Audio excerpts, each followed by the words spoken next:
art, comedy, pop culture, and much more. You're listening to ACPN.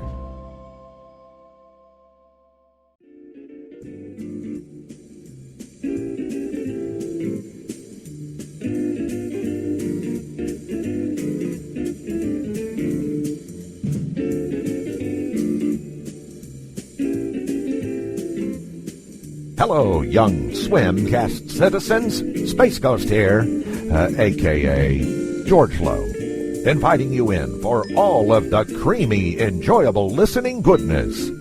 Let's ladle some up right now, shall we?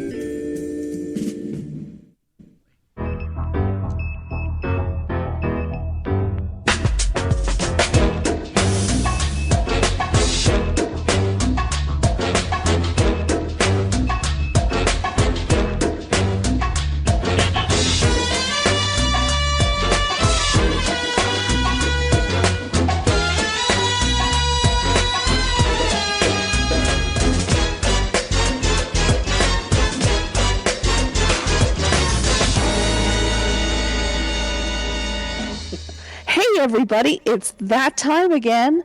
That's right. It's time for a Swimcast. Yeah. Tonight we are hosted by everyone's favorite, John J. McGalbo. Jason is here. I'm Trish. I'm here. And we have Ronnie from the Dancing is Forbidden podcast. Hello. I thought tonight was the dudes from North to Wharf. North to Wharf? I guess that's another night. Ronnie's good people. Welcome. Thanks for having me. I'm excited to be here. Yeah. You should be. You should be. Well, as I understand it, we're talking about how kind of like our experiences with Aqua Teen, correct? Yeah, that's exactly why we're having you here. It's oddly enough on the 23rd anniversary of said show, on the 21st anniversary of a certain website that came out, and my nephew's birthday. Oh my gosh. Is your nephew going to be on here tonight? No, he probably has no idea what Aqua Teen is. Patch him in. Let's show him for the first time. Yeah, Jake, I have to show you something. A show that you'll probably never want to watch. Get on Discord. He'll be like, "What's Discord? What's that?" How old is he? He's a teen. Oh, okay. So he's old enough to join Discord.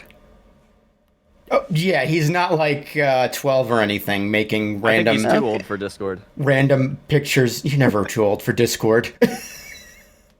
Even if you don't fully understand it.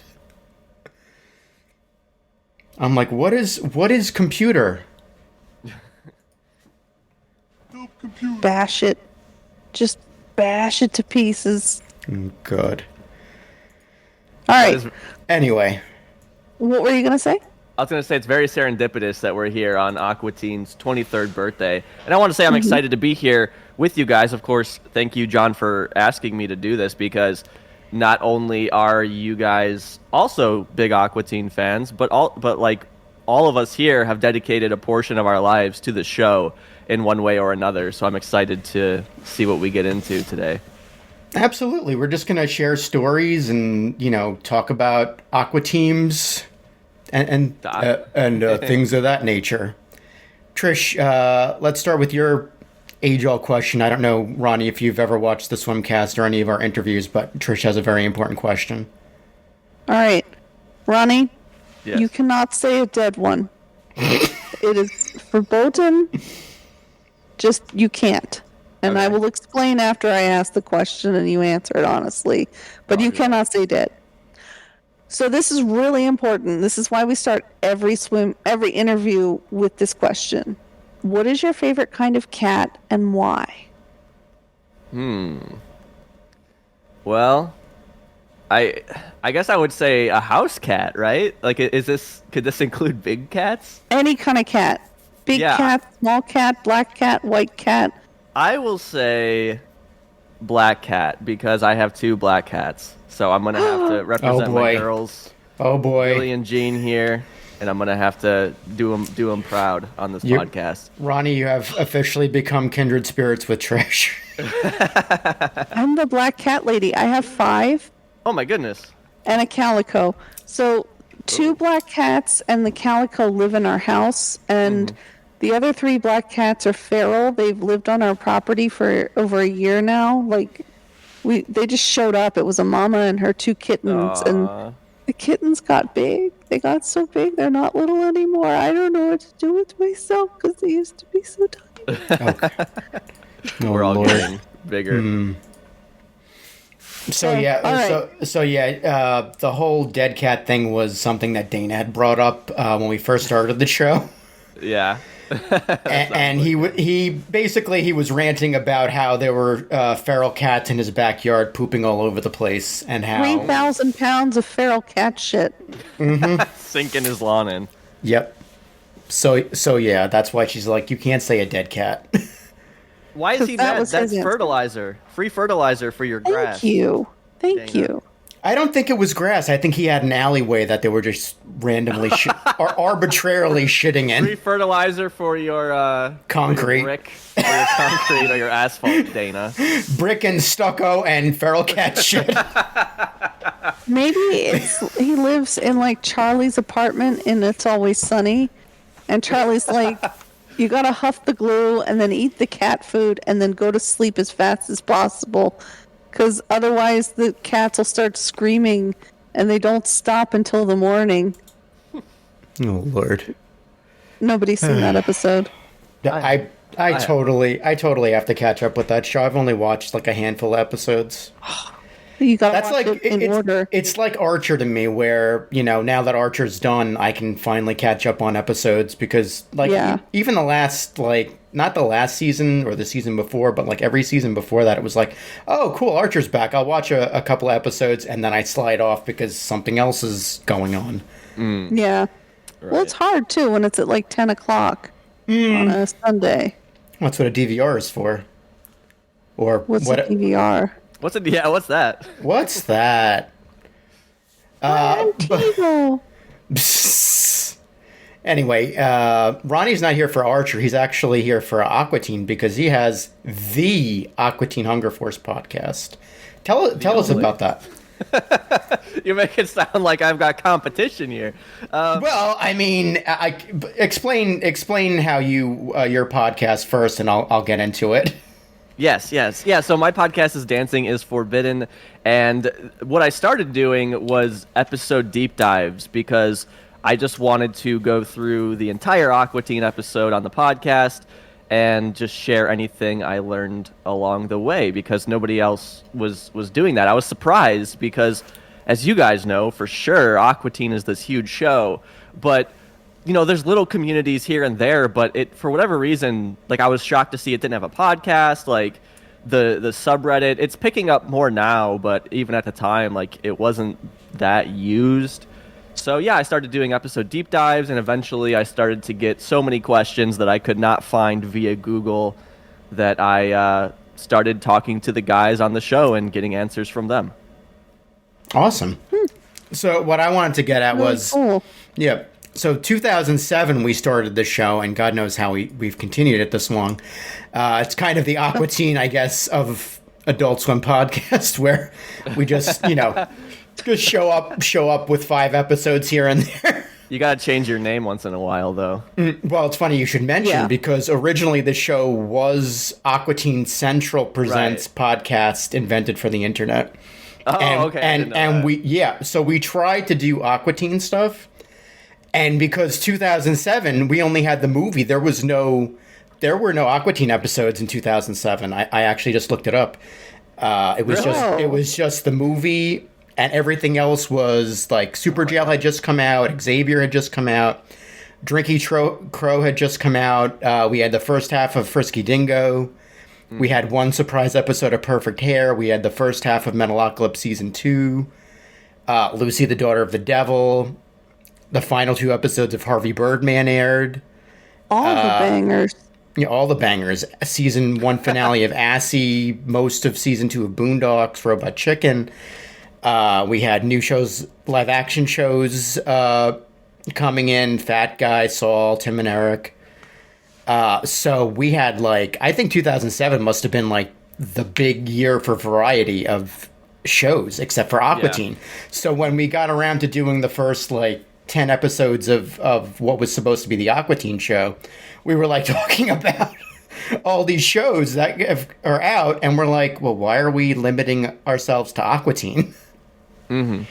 Because I think at the time there were only 50 episodes of Aqua Teen, and then plus the Boston incident had happened. Oh, sure. Which I don't know where you were at the time, but we were I was in the weeds talking to people at Aqua Teen about it, and they were no comment. Oh. Legally, we're not allowed to give a response to this. So what was your take on Boston, or were you kind of before that or after that, rather? So I should say, well, first of all, I started my podcast in 2021, so I was aware that you guys had started an Aqua Teen podcast and you pivoted. There also was another Aqua Teen podcast that started up in 2014, 2016, but they did a couple episodes and stopped. So I don't mean to make it sound like I was the first person to do that, because I certainly was not. But with the Boston bomb scare, I guess it'd be easier if I just told you my history with Aqua Teen, I guess, because it would explain where I was in 2007. Yeah, because that was number 6 on my list, was what made you decide the podcast, and I think we already answered that. Yeah, see, this is the show. I think Trish alluded to it. We're just going to bounce around and shoot the shit, and whatever happens, happens. But yeah, when did you first find out about Aqua Teen, and what were your initial thoughts on the show? Yeah, absolutely. So I discovered Aqua Teen because, I don't know, have you guys heard of this show called Family Guy? Are you familiar with this? Oh, no. that indie show. Yeah, I think so. It's kind of underground, so if you don't know it, I don't blame you. Is it anything like the Cleveland show? Because I've seen every episode of the Cleveland show. Yeah, it's like a spin-off of the Cleveland show. Okay. Cleveland's in some of the episodes of Family Guy, so... Oh, whoa. I gotta watch it then. Yeah. Well, that show, Family Guy, was on Fox, but it came to Adult Swim in 2003, and my parents were fans of adult animation, mostly Fox shows, so I grew up watching Simpsons, King of the Hill, Futurama, that kind of stuff. And then Family Guy came to Adult Swim, so my parents would put Adult Swim on for Family Guy, and then they'd fall asleep or go do something else, and I would keep watching it. And, I'd see shows like Brack Show, Space Ghost, C-Lab, shows like that. But because those shows, they kind of used a lot of older characters and animation, I never really vibed with them for some reason. I knew that it was older animation that they were repurposing. I don't know why. To me, it just didn't click. But Aqua Teen, as you know, was original. These were original characters, and everything about it was new. And for some reason, I just really responded to Aqua Teen, particularly Meatwad, because he was, at the time, I should say, I was, 9-10 years old. Jesus Christ. Yeah, so Meatwad was this kind of cartoony character. And also Aqua Teen, it does have a lot of adult humor, but it also could appeal to a kid in certain ways. So I got into it because of that. I don't remember exactly when I got into it, but I know that I had a conversation with a kid in the first couple months of 5th grade about it. We both knew what it was, and I had this distinct understanding that Aqua Teen was kind of underground as opposed to something like The Simpsons, so I thought that was cool. And also, Aqua Teen, my parents didn't really like it. So this was one of the first things that I got into that my parents weren't, also fans of. So it was kind of important to me because of that. It was kind of me becoming, my own person in a way. But this was, 2004 at this point. And I was a big fan. I ended up buying... I grew up poor, so I didn't have cable a lot of the time. But I saved up, my Christmas money that I got from family and bought 2 of the DVDs, the volume 2 and 3, so that's the second season of the show. Oh, nice.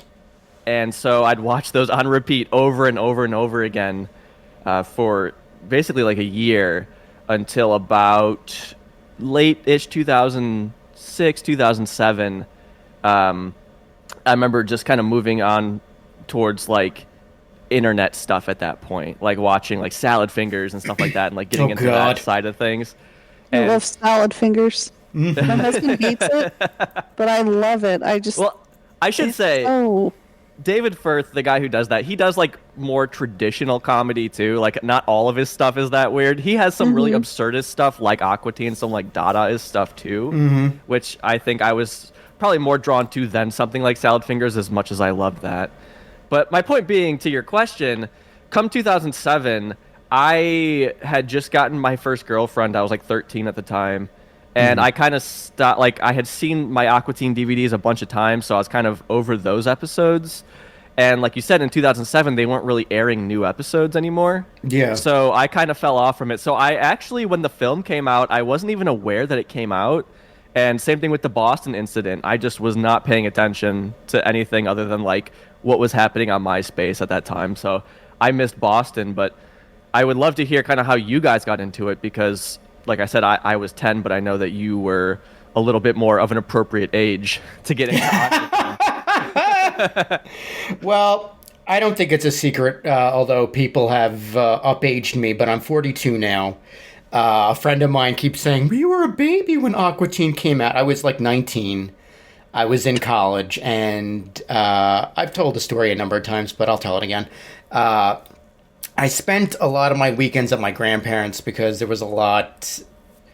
It was a lot mentally to stay where I was with my father and my stepmom for reasons I won't go into because that's a mental health podcast right there. But my grandparents were in Brooklyn, and they were the first place to have Cartoon Network. And I think towards the end of high school, going into college, I was a bit of a late night guy. I hate mornings. I'm a night guy. You're up until like 4 a.m. every night. Yeah. So I'd watch Gary Coleman and Banana Splits and whatever else was on at night. Oh Canada and Space Ghost was on, I think, most weekends late at night. So then shout out real quick to Oh Canada. Yeah. So 23 years ago today, I was in Brooklyn. I was it's 8 o'clock right now, but so in like 4 or 5 hours from now, 23 years ago, I was sitting there flipping through channels, flipping the Cartoon Network to see what's on, and I'm like, what is this? This milkshake is causing all kinds of havoc, and I gravitated to it because of that quote unquote Dadaism and this total insanity of it's supposed to be a show about detectives, but it's not a show about detectives.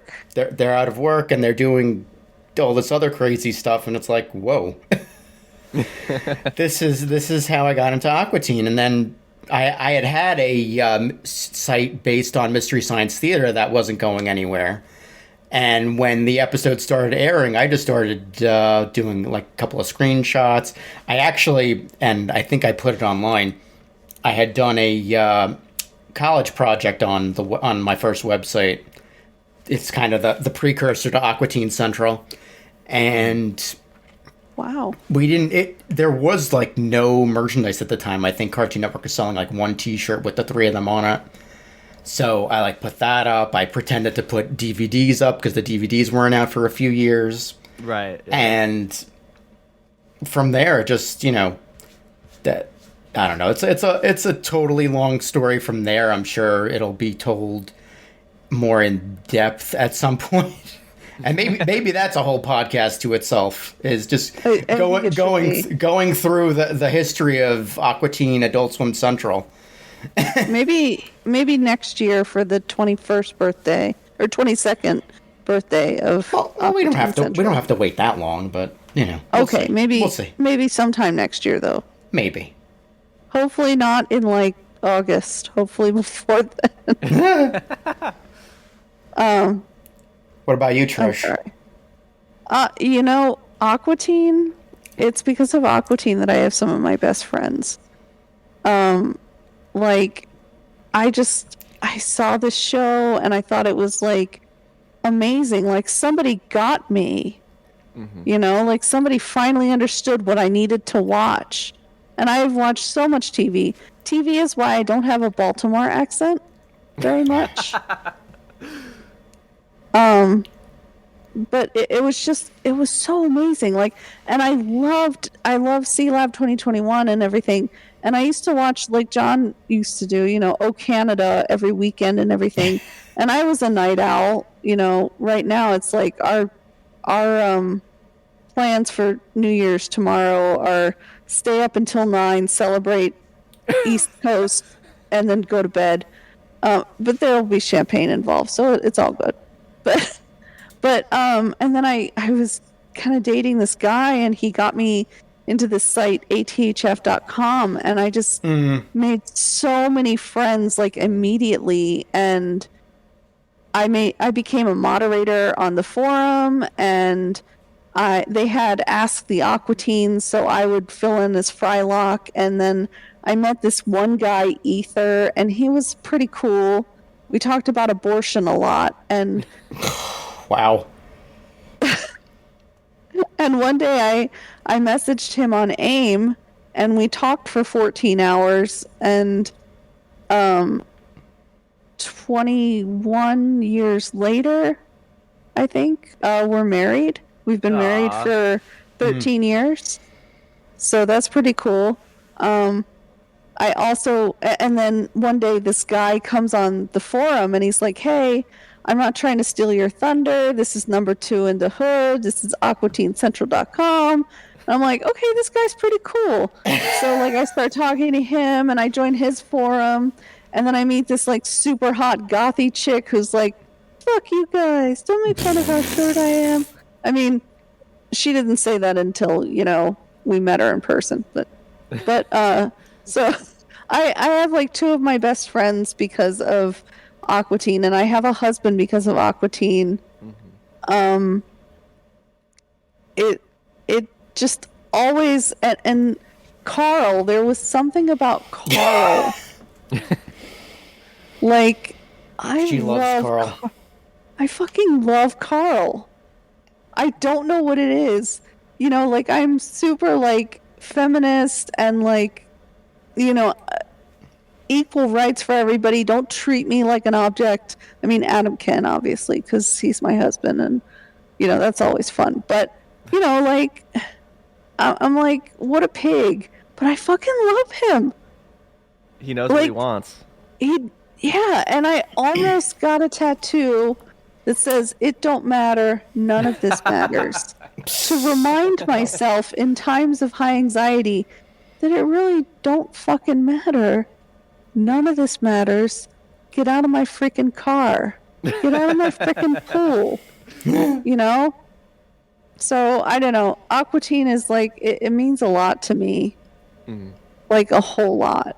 And it's like almost a spiritual thing for me because of how it's impacted my life so much. And I've gotten to meet, like, my heroes. Like I've talked to Dave, and Dave talks like Carl, and I just die every time he does that. And I've talked to Matt. I've met Todd Redner in person. He gave me a custom drawing. Aw.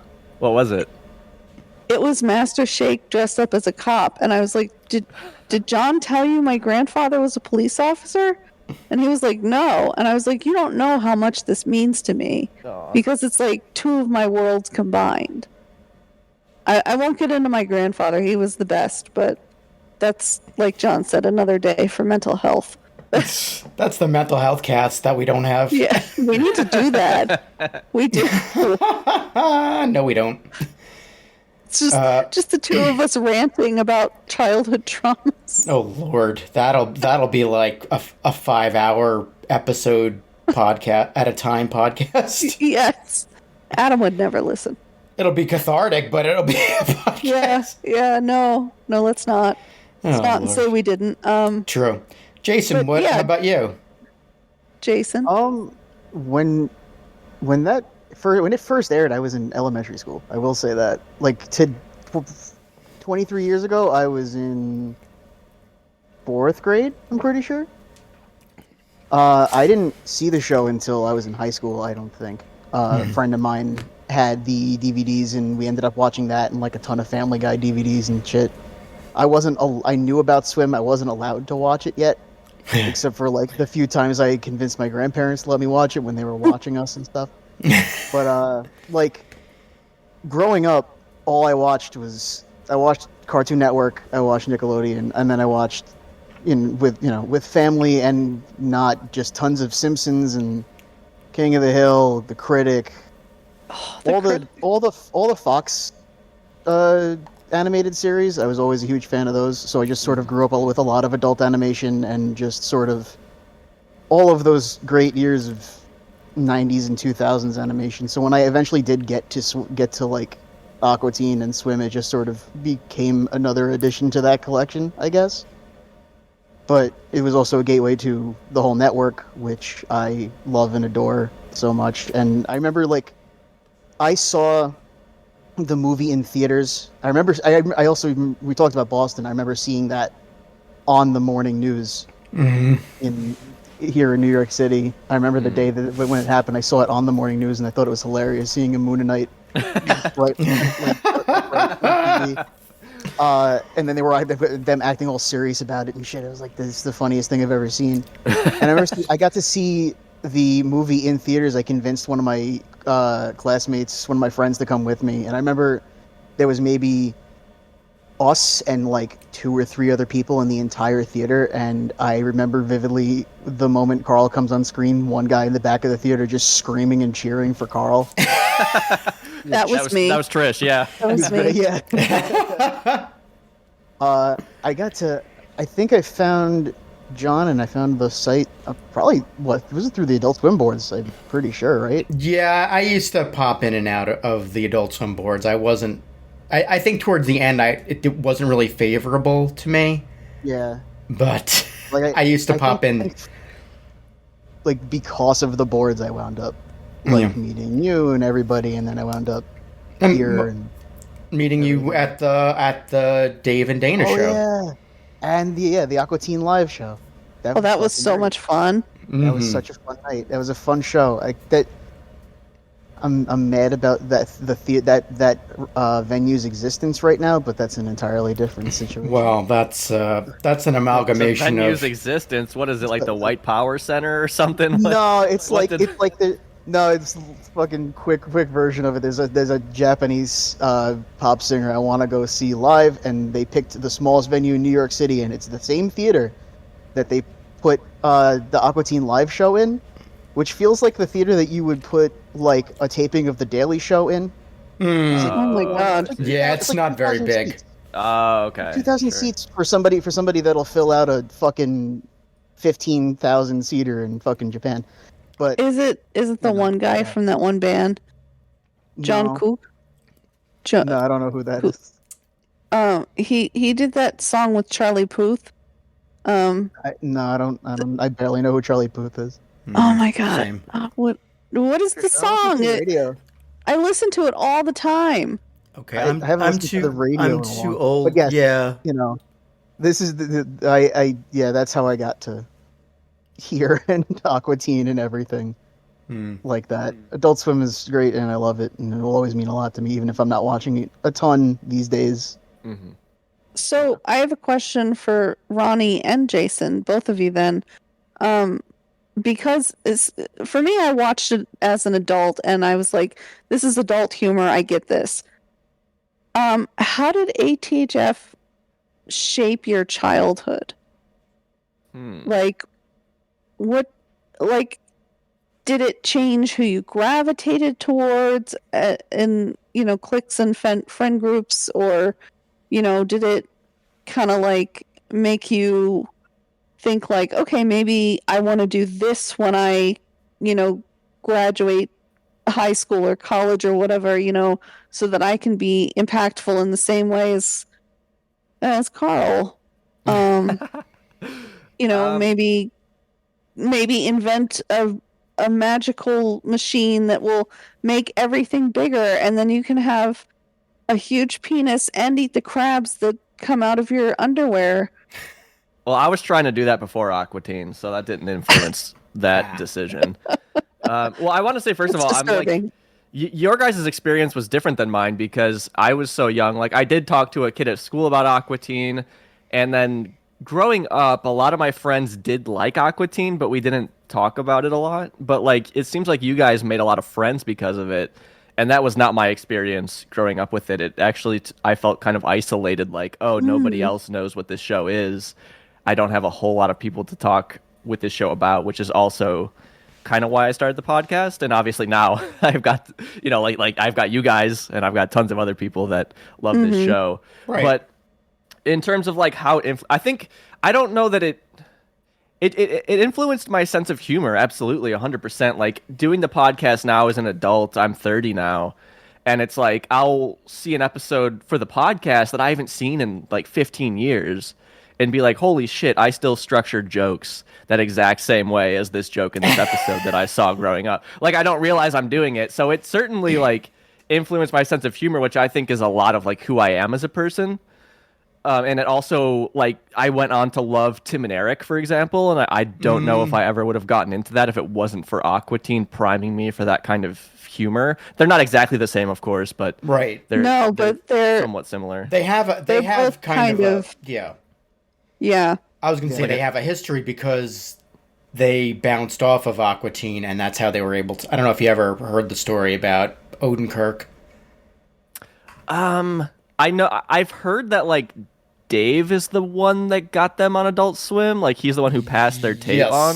Yeah, because apparently, from what I know, Odenkirk had called Dave, and he didn't believe it was really Odenkirk at first, but right, yada yada. That was because Odenkirk is their producer on the first couple of shows.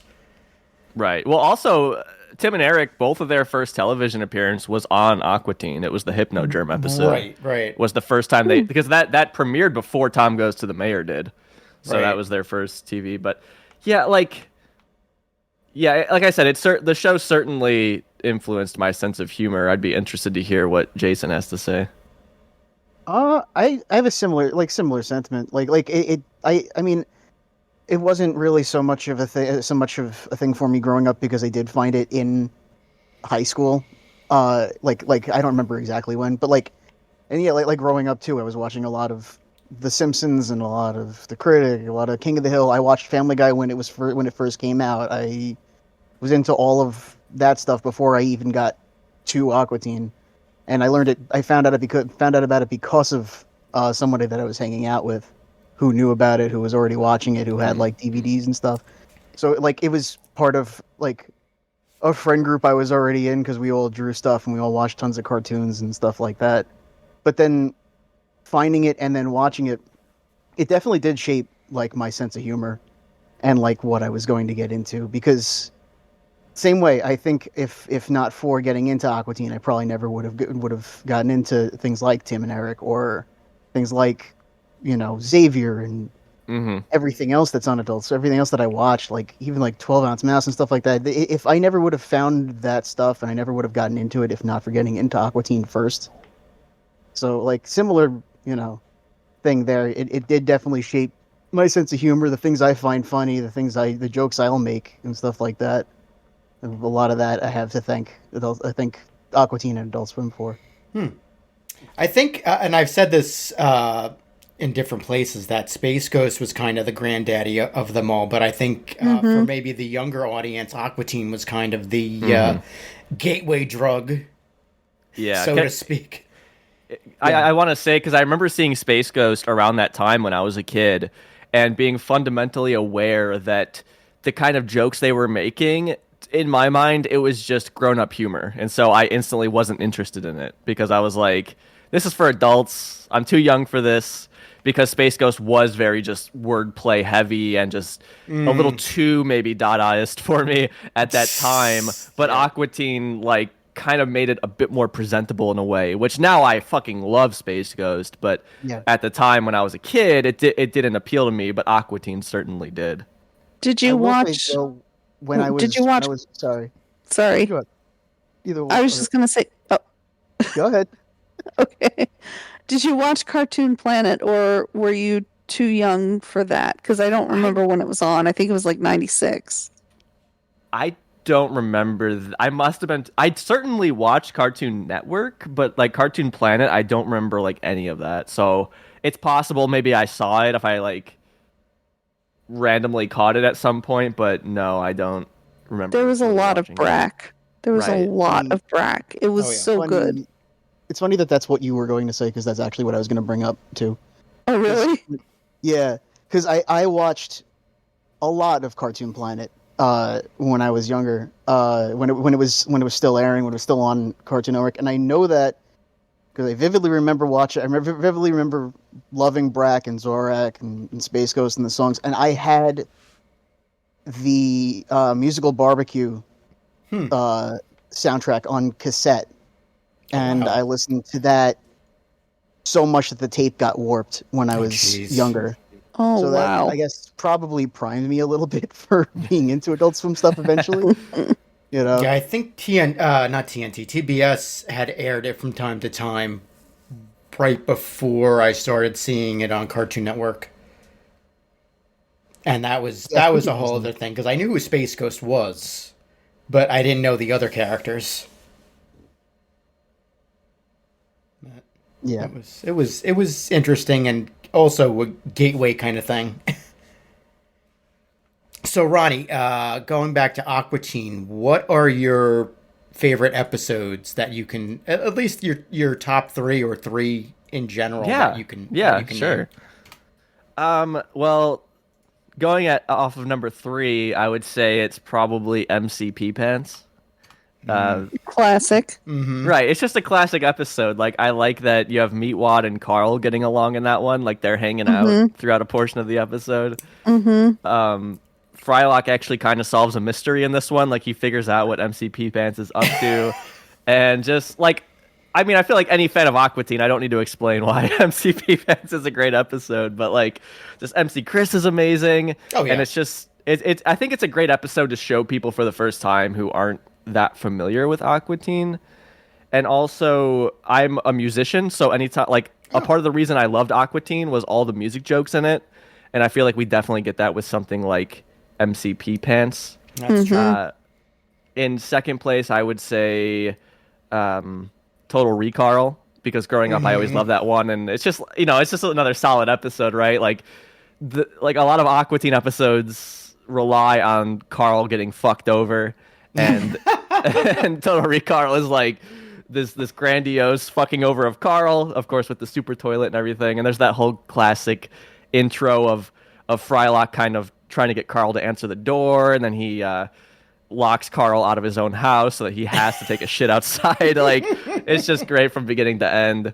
And then my favorite episode, which I think is maybe not a super popular episode, but Kidney Car, when they are trying to fix up Carl's car, basically, that Meatwad gets from the Kidney Foundation. And I think I like that one because it's the 3 characters hanging out. Carl pops in occasionally, but it's just the 3 characters. There's no villain. There's really not that much drama in the episode. It's just like Shake and Meatwad keep fucking around and Frylock can't help them fix the car. So, like, I guess around the time that I would have been watching that episode, I wasn't bullied in school or anything like that. Like, I had friends in school, but I wasn't hanging out with people outside of school. But in a way, I was kind of like hanging out with the Aqua Teens because I was always watching those DVDs.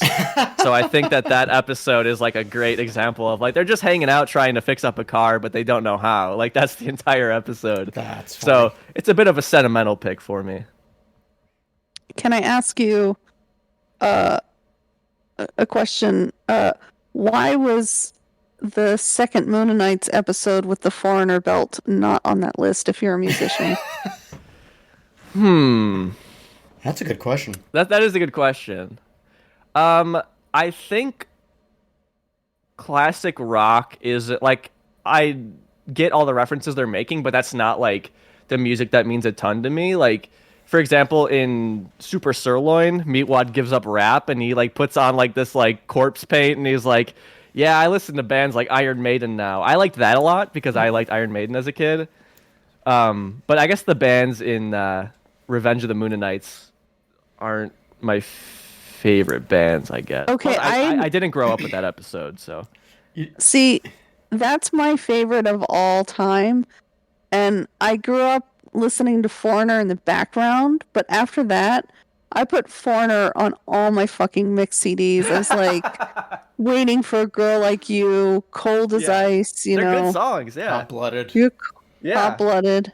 You know what's Head Games. You know what's hysterical is I had no idea most of the bands that they were referencing, and then I got Sirius XM. Well, it was Sirius still at the time for Christmas, and got really into now it's Ozzy's Boneyard. It used to be Buzzsaw, and all the bands that they referenced in Aqua Teen episodes. So.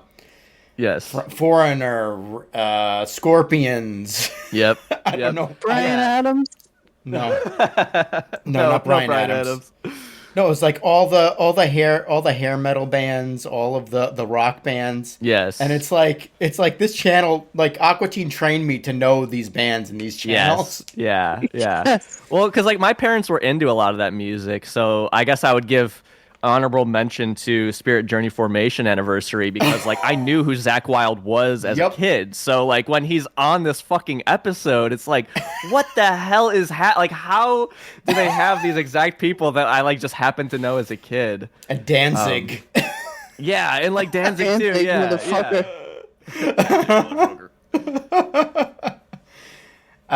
There's a poster I have, and I guess this will segue into the next question that I have, but I got it from Radical Access when that was still a studio, and I had Todd had Matt and Dave sign it. But there's 3 characters that are missing, and they're all rock guys because I guess they didn't want their likeness. So it's Zakk Wylde, Danzig, and Nugent. Oh, sure, But it's like all the other like every other character from the first 100 episodes. Right. But it's That's hysterical. so it's like these 3 guys are the ones that are like, no, I don't want to be on this poster. I guess it's because it's like kind of based on actual people, so I get why. But Chickenfoot is on it. Oh, good point. Maybe like, I mean, this is in the weeds, but maybe they had them sign some kind of contract at the time that allowed them to like repurpose it while they didn't with the other guys because that was earlier on. Maybe. I don't know. I just think maybe Chickenfoot is more down to earth. Like I could see that. I could see Sammy Hagar being a cool dude and everything, and everyone else from that band, and then Nuge and Danzig and Zakk Wylde just being like, "You gotta pay me more." Yeah, I could see Danzig for sure being like that. Like I was just reading about like toxic musicians the other day, and I was reading about Danzig. He got brought up a lot, how he's an asshole to work with, I guess. So. And probably the whole thing where he got his ass knocked out. Yes. I had done some homework on that a while ago. His song "Mother" though is slaps. I will stand by. He's that. got some good bangers. Yeah, he does. So on that note about my poster, do you have any items, any favorite Aqua Teen related items that you've purchased or received? Oh.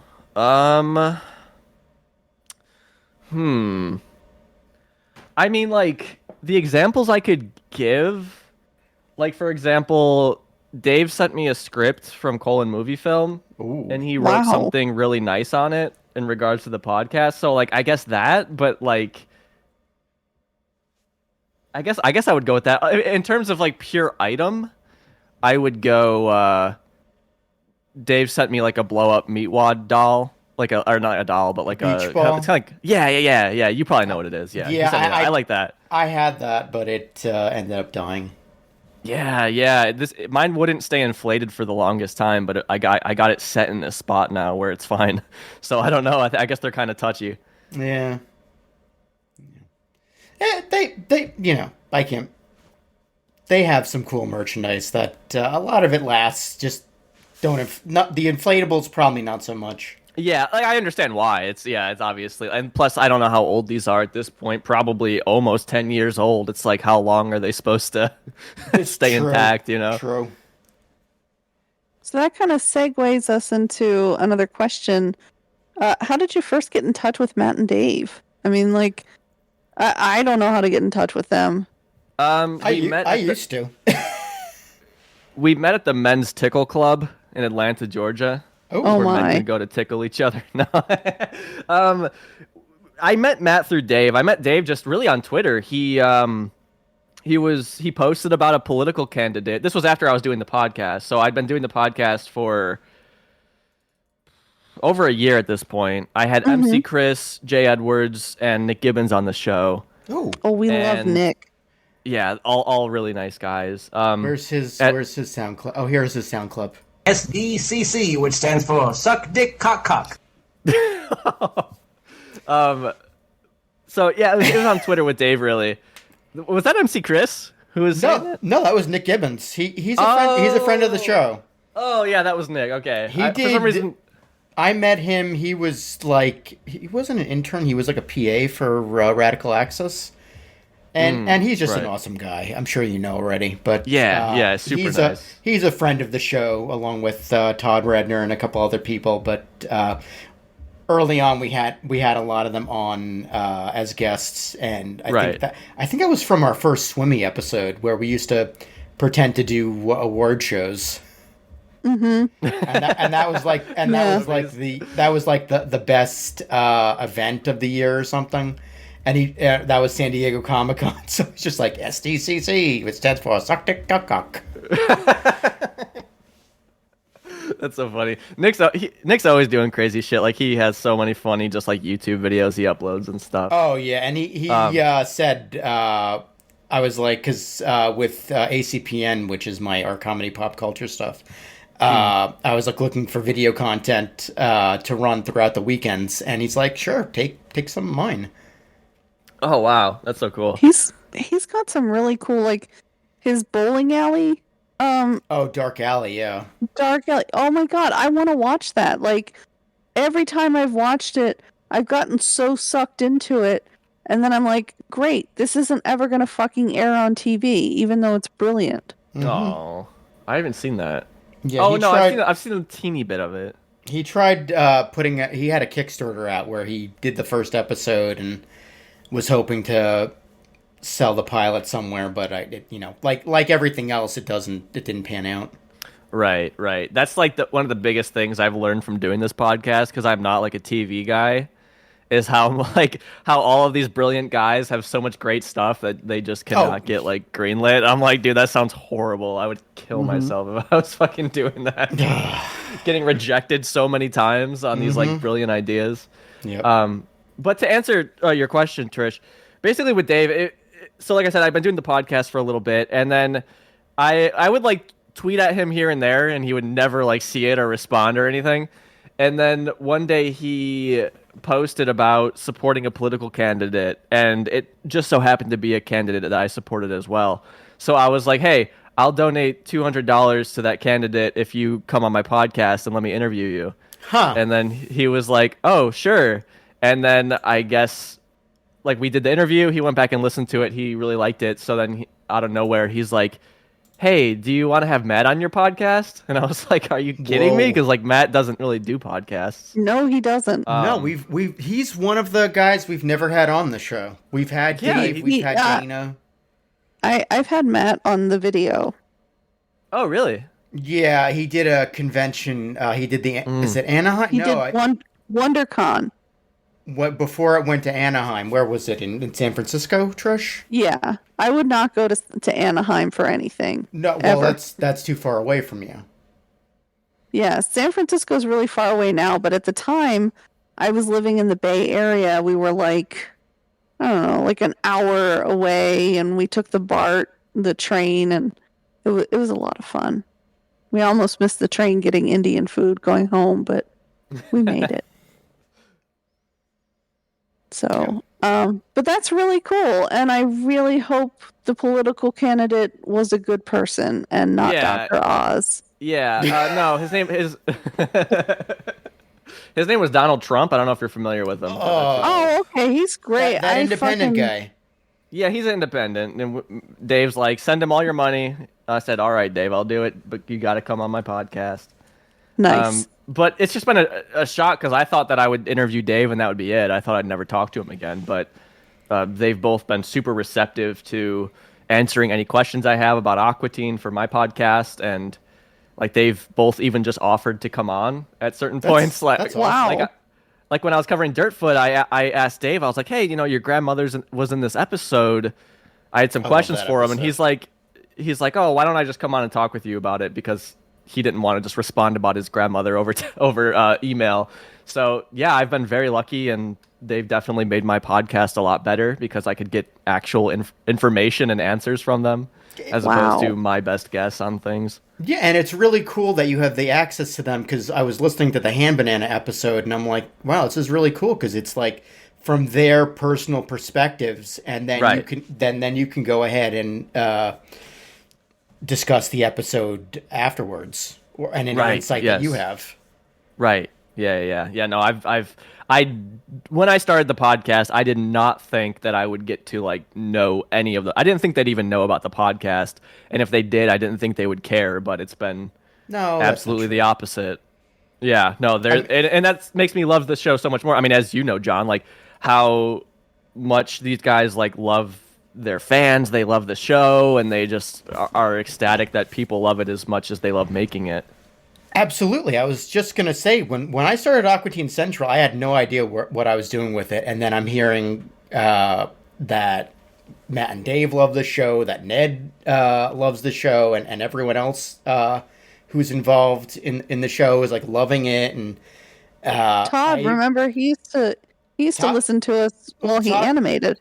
Yeah, well, and Todd had emailed me out of nowhere, and Craig Harton had emailed me out of nowhere saying, we animate the show, and here's some information about the Simpsons commercial that we were commissioned on, and things of that nature. And then more recently, someone had mentioned to me, you guys were the first ones to actually give us, like, I guess for lack of a better word, signal boost, where we were doing, I think the exact quote is we were doing more with Aqua Teen Central than Adult Swim was actually doing as far as promoting the show. Right. Which that's amazing to me, and it was really heartwarming, and that's part of why I brought Adult Swim Central back, because it's about the fans.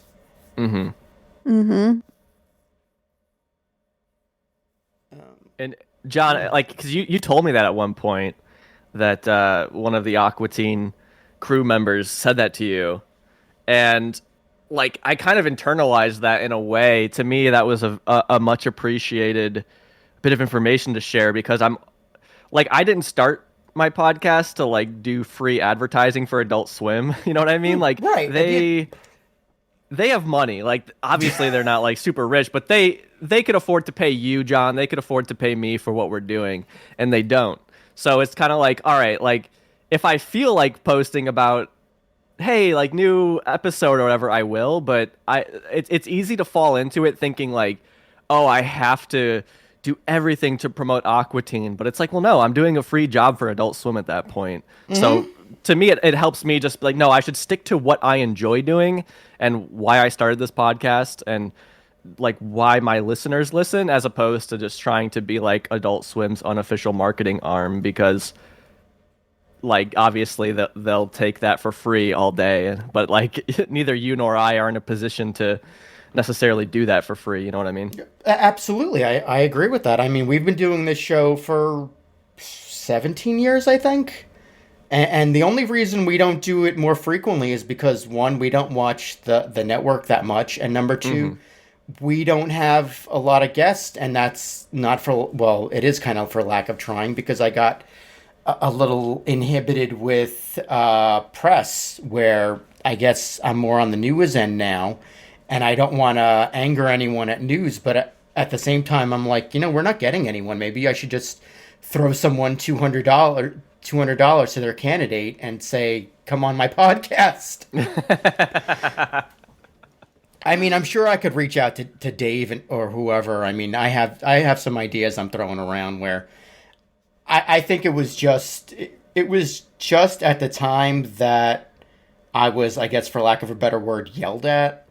It was just yelled at. Yeah, because we were doing some press for New York Comic Con, and the person was like, "Oh, you should get in touch with Adult Swim PR," and PR called me back and was like, "Why are you going over our heads?" And I'm like, "This is the first time in 10 years that I was aware that I had to do anything through you." What? Yeah, that's interesting. And it got to a point where I'm like, well, I'm not going to reach out to anyone directly because I don't want to get yelled at again. But maybe it's gotten to the point where maybe I have to reach out to people and be like, hey, want to be on our show again? Because we really don't watch the shows that much anymore. Right, yeah. I mean, Yeah, I've watched a chunk of shows, but like we got to the point where, and I've said this a number of times on the last few episodes, where it'll be like, oh, did you watch this show? No. Did you? No. Okay, let's move on. Yeah. I just want to say I watch Adult Swim every night. Oh, shit. I watch it, but it's mostly the rerun stuff and some. Yeah, of the I mean, new stuff. I don't stay up late. Like I'll watch the new seasons that come on at 11:30, but it's because on Hulu Live I get East Coast times. Oh, that's nice. Aha. Yeah. 'Cause you're on the West Coast, right, Trish? Yeah, I'm from Maryland originally, the correct state and the correct coast. But I moved out here for some guy because I like the D. Wow. Committed to the D. Committed to the D. I'll travel anywhere to the ends of the earth. Just to get me some of that D. Some of that sweet D. The tenacious D. No. I moved here for Jack Black. Jack Black lives over here, so I had to move out here too. This is my only option. Good. Speaking of Adult Swim in general, Ronnie, what are your other favorite Adult Swim shows? I know you name dropped Tim and Eric before. I don't know if that's yeah. Well, while I watched Adult Swim, it literally would have been like Family Guy. I really loved Metalocalypse when that came out because I was a big black and death metal fan at that time. So that like meant a lot to me to have a show like that on the air was insane. Otherwise, yeah, like Tim and Eric is like the whole Tim and Eric universe. I love everything that they've done. Like Steve Brule is probably my second favorite show on Adult Swim. Oh God, yes. You dangus. So I love.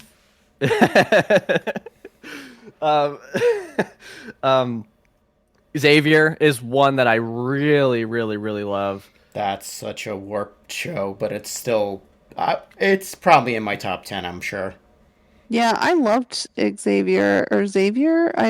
I came to that late. I actually found out about that because fucking Will Arnett shouted it out on Mark Maron's podcast. Wow. He's like, yeah, this show on Adult Swim called Xavier. It's just so crazy. And I'm like, huh, that sounds interesting. And I watched it and I'm like, oh my God, this is almost like a continuation of Aqua Teen in a way because it was just so Dadaist and like, what the fuck is happening?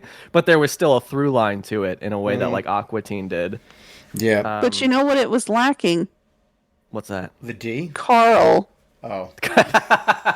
That's all they needed. That's all these other Adult Swim shows need, and that's my problem with them. Yes. Is like Tuca and Birdie, there's no Carl in it. So why Right? the fuck am I gonna watch that shit?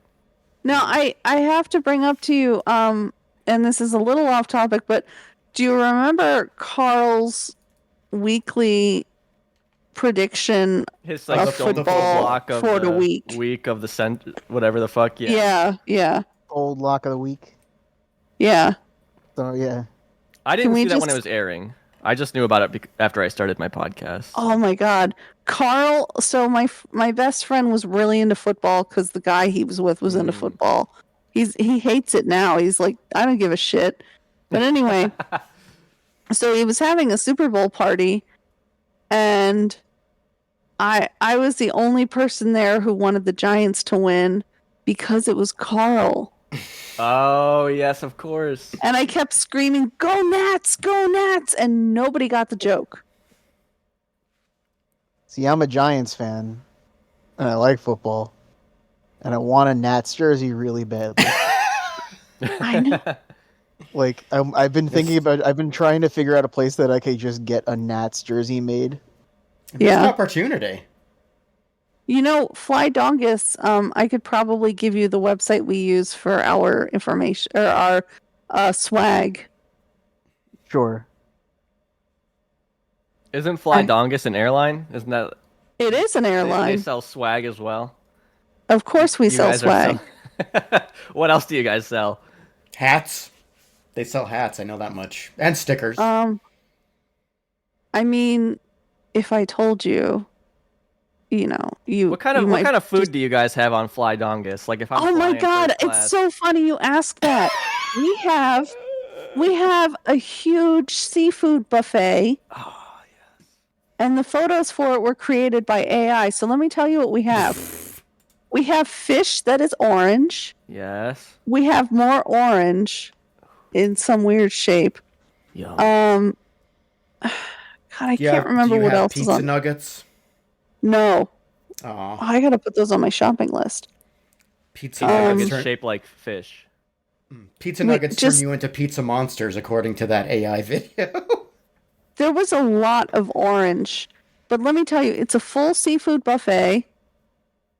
And you know what? I'll get more into it at the end of the show when we say our sponsors, because Dongus Airlines, like, you cannot go wrong with Dongus. Your life is literally in our hands, and we know it.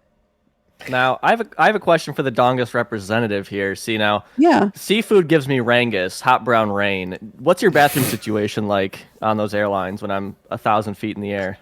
We have plentiful bathrooms, How many? like 10, but Great.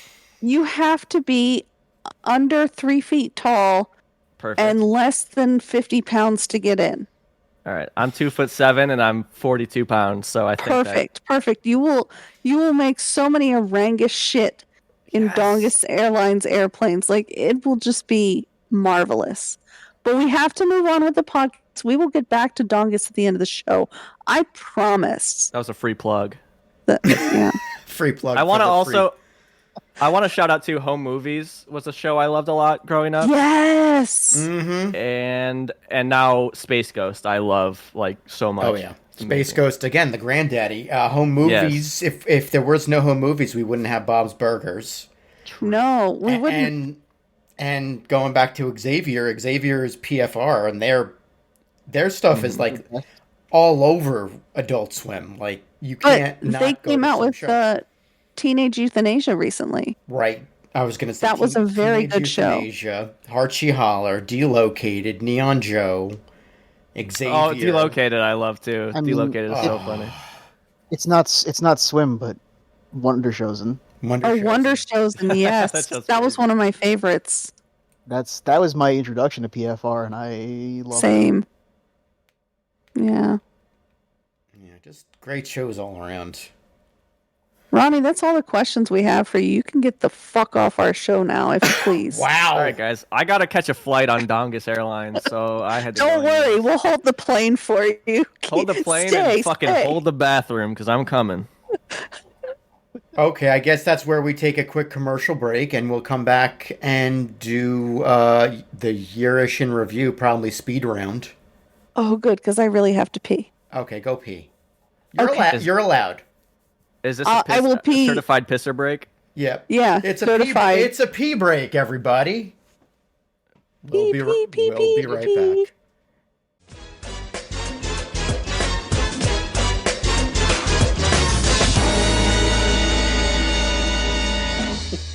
You guys, we got to get going because I think my bra just broke. Oh no. I've got 29 minutes now that this bra is broken. we gotta no. get moving. I'm going to die. Well- It hurts. I won't say Oh. what just happened there, but we're back. My bra's broken. Well, I wasn't going to say that, but we have My Hey, cod when you piece is got it's broken. this big, you know. my life is broken. My life just broke. We gotta get moving. Yeah. This is kind of going to be like a speed round, but Ronnie, thanks for sticking around with us as I'm dying. I wanted to die, be here John. for your last moments, John. It was really important to me. They're there. They're there. It'll be all right, buddy.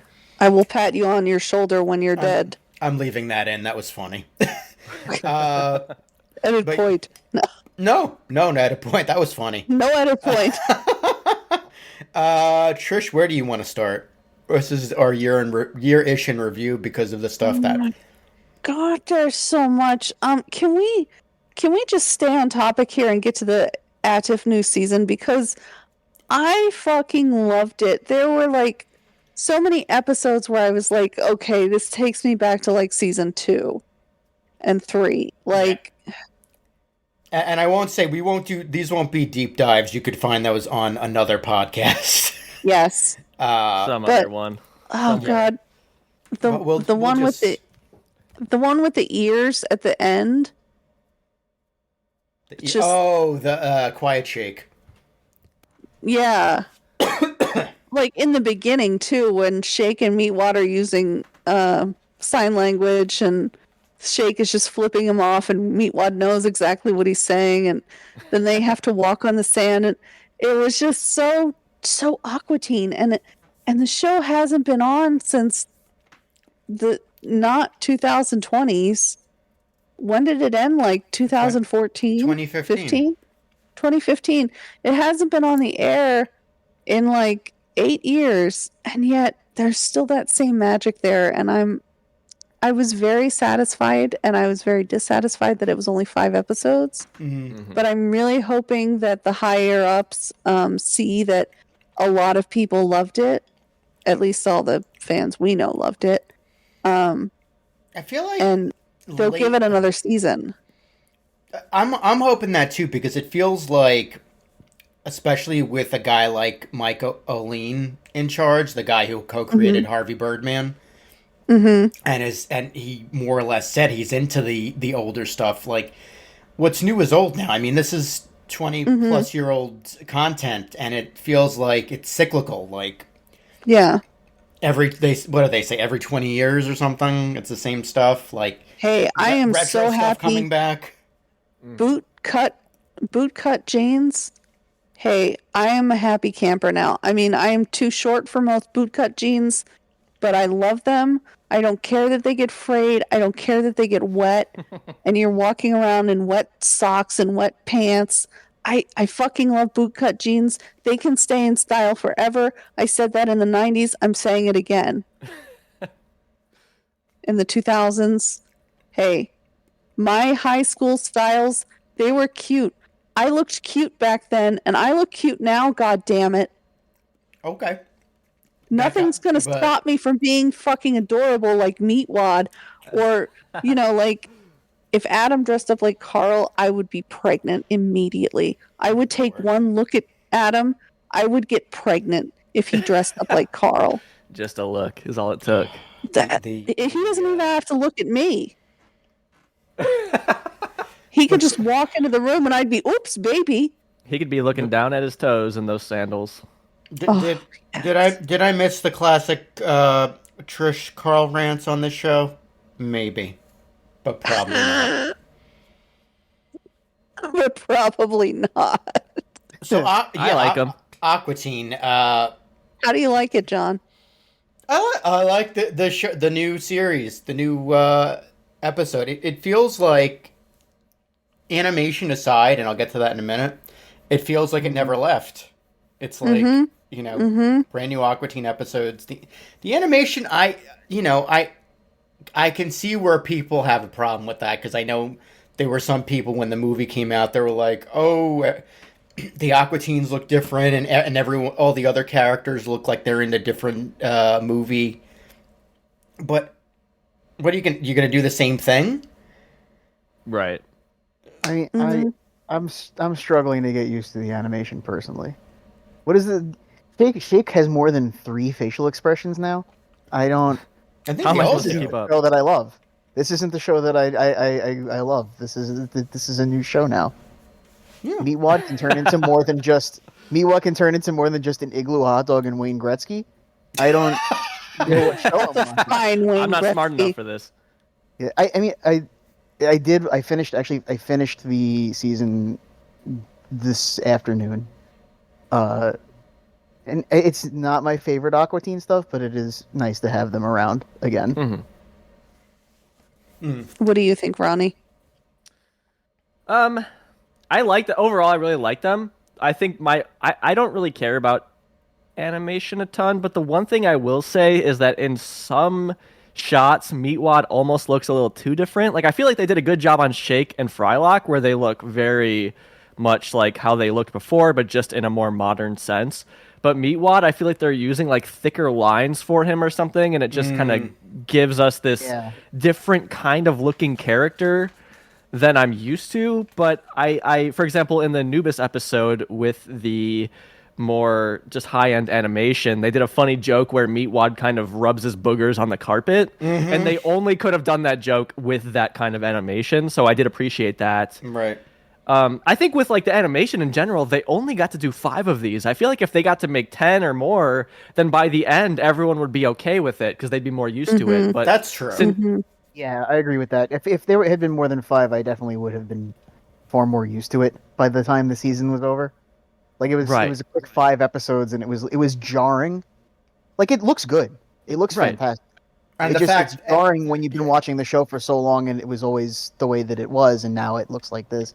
Yeah. It's not bad in any way. It's just that it's odd. And also the fact that you only really had a month to digest this, because the first 2 episodes were on one day, and then that was kind of it. They formatted it personally, I think, because of the holidays.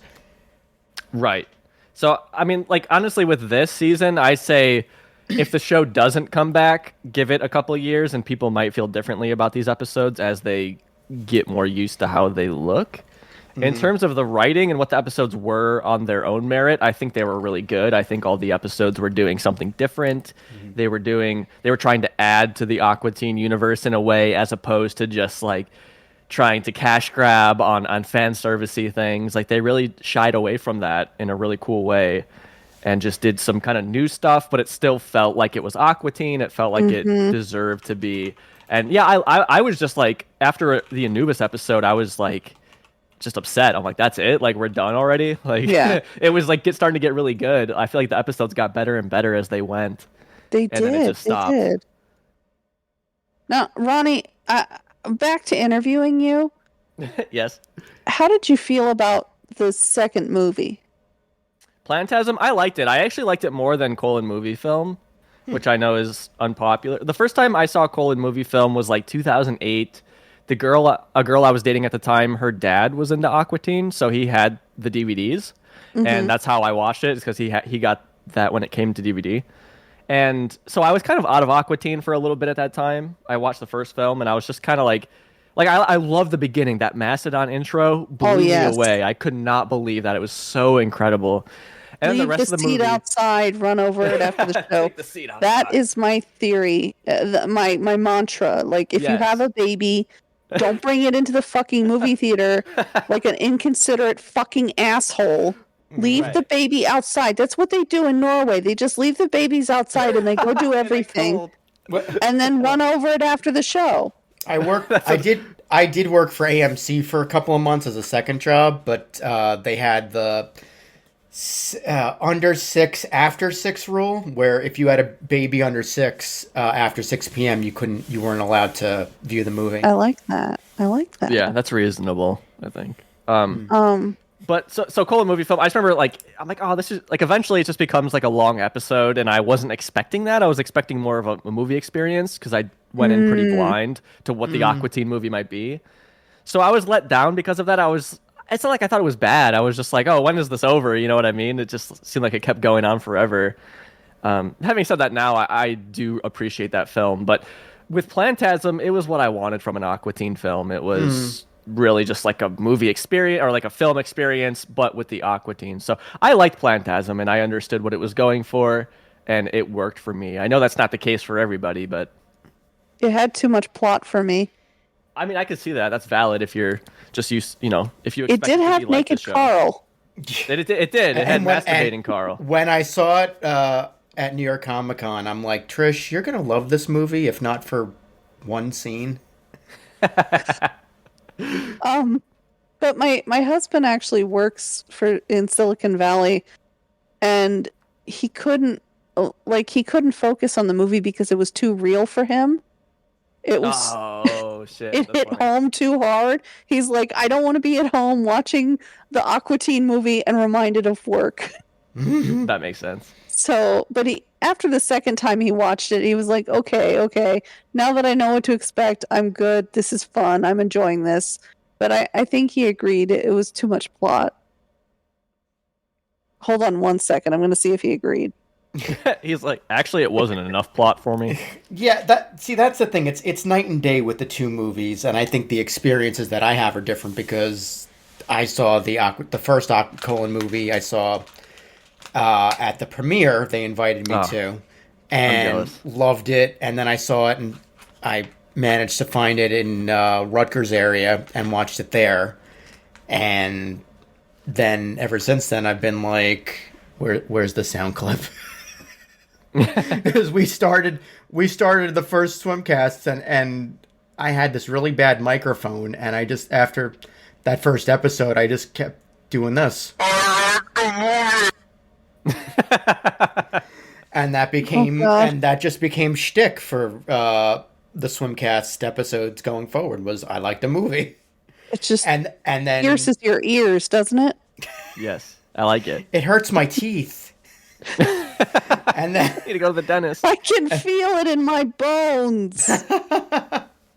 And then the second one, watching it in New York Comic Con, was like a different experience because it was like, well, first I was exhausted, but then and the fight I had to have to get in as press because I'm like in the interview room and they're like, here's a badge to get in as press.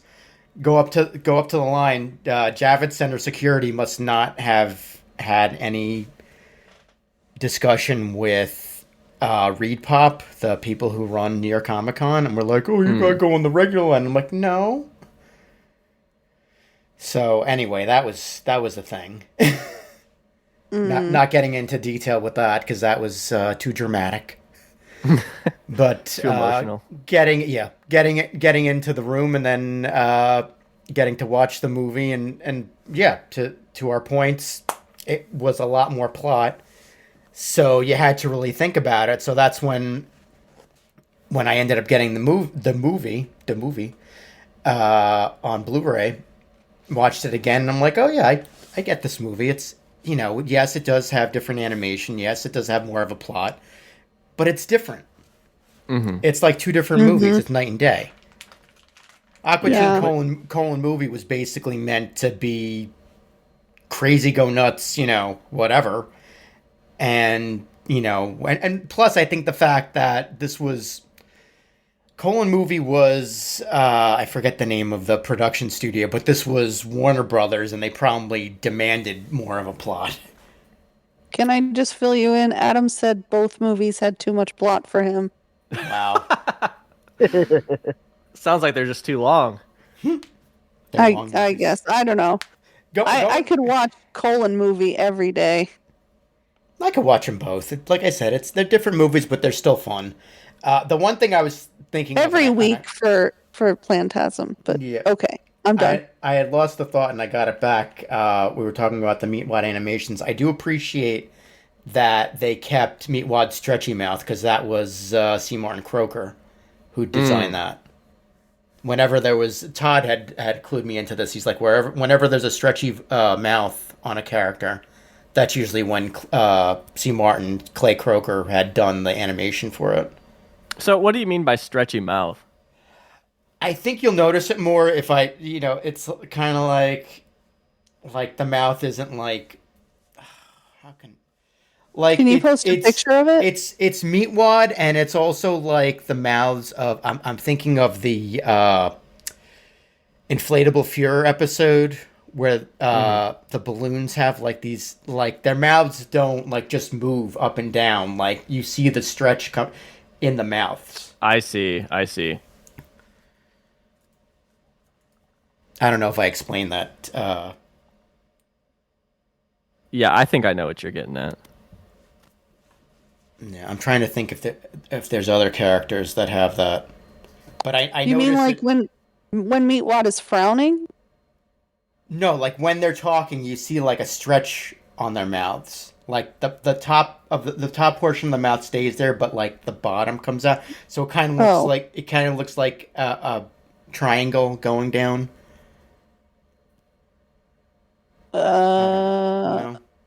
I know what you mean. Like Meatwad's the most prominent, and then, like I said, the balloons from Inflatable Fuhrer come to mind, and I don't know what other characters have it. What else do we have? I mean, what else can we say about Aqua Teen season 12? I mean, it was great.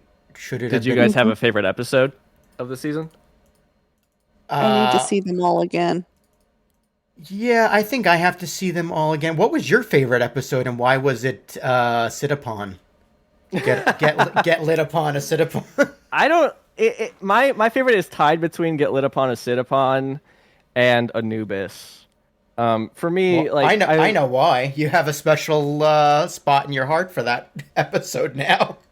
Okay, well, so yeah, I got to do a voice on the Sit Upon episode, but more so it's because I got the script ahead of time. So it was kind of cool to like know about the episode beforehand and then see how it actually turned out months later, because I really liked the script when I read it. Mm-hmm. So I feel like that one just feels like a classic kind of Aqua Teen episode, because it's just first of all, it's Frylock centric, which I appreciate because we don't get a ton of those kinds of episodes. Mm-hmm. So I thought it was cool they did one this season, especially because Plantasm was kind of Frylock driven. Yeah. So I was surprised to see them give him an episode here out of the 5. But I like the way that they just get screwed around with by this bike. But the Anubis episode, of course, was very fan servicey in a very cool way, where we got these just kind of like character explorations of some of the characters, and then we got to see Dewey and Vanessa actually like speaking for the first time. And I don't know, I thought the whole episode was just so tight and so well done that I can't really pick right now between the two. This is going to sound like I'm bullshitting just because you mentioned that you had a part in it, but I think the episode that was most Aqua Teen was Sit Upon for me. Like, I loved that episode. I was like, gotta get the maple syrup. What in the fuck? Where's all the maple syrup? You know, and it was so Aqua Teen to me. Yeah, I would say the last two were. I'm looking at Wikipedia because I wanted to look up the actual episode name. It says you're the voice of the leprechaun and the store clerk. I did not do the leprechaun. That's a damn lie. Goddamn Wikipedia. You can never trust it. It's lying left and right. We'll set Wikipedia straight, because I thought that too, actually, because I'm like, oh no.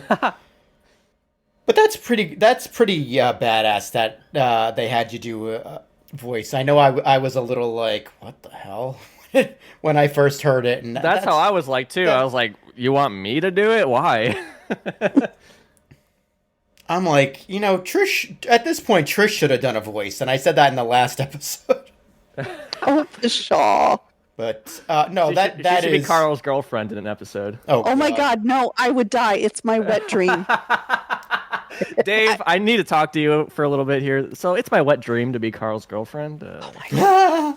If you could, write me in for that. Look, for me, it's a lifelong dream to do anything, contribute anything to a show. But I feel like I'll get my flowers somewhere somehow.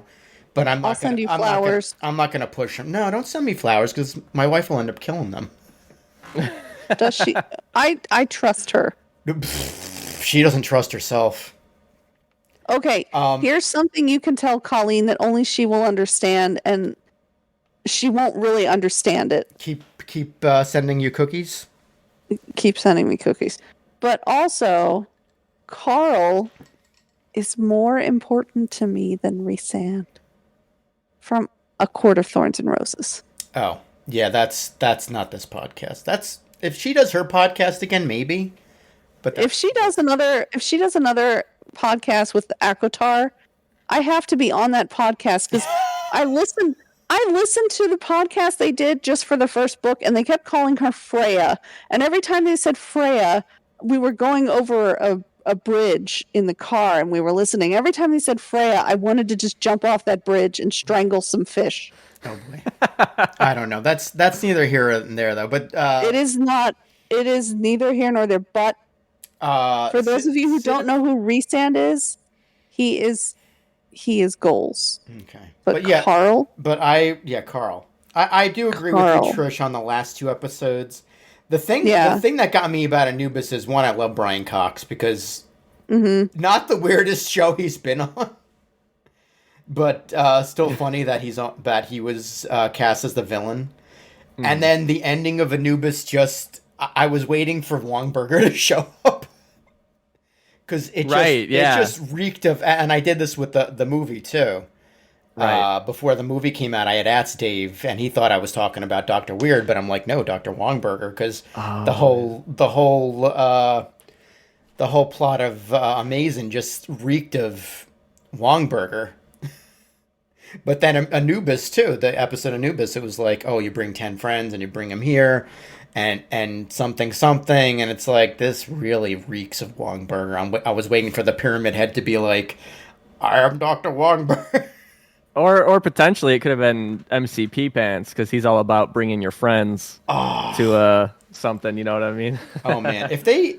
I was listening to the Hand Banana episode of your podcast, and you had mentioned how Hand Banana was one of the more successful villains.